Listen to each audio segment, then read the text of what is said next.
الحمد لله رب العالمين، والصلاة والسلام على أشرف المرسلين.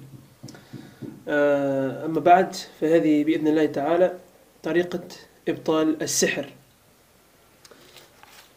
يوضع في ماء مقروء عليه، يقرأ عليه آية السحر، يقرأ عليه الفاتحة، آية كرسي، يقرأ عليه المعوذتين، سورة الإخلاص،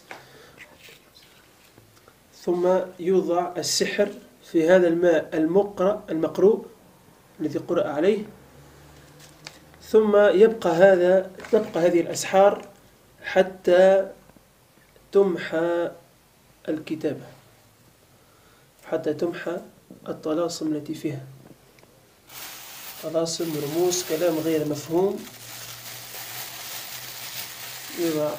توضع الأسحار في هذا الماء،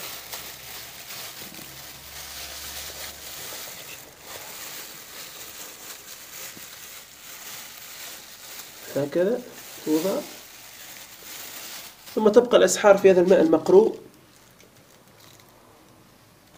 ثم تحرق بإذن الله. طبعا تجفف بعد أن تمحى الكتابة، تجفف الأوراق في الشمس ثم نحرقها، فيبطل السحر بإذن الله تعالى. هذه طريقة حتى يتعلم الناس كيفية إبطال السحر، لمن تعذر عليه الذهاب إلى الرقية أو الرقاة. فأي إنسان يجد سحر يقوم بهذه الطريقة ويحصن نفسه بالأذكار ويسمي الله عز وجل ويقوم بهذه الطريقة بإذن الله، فيبطل السحر.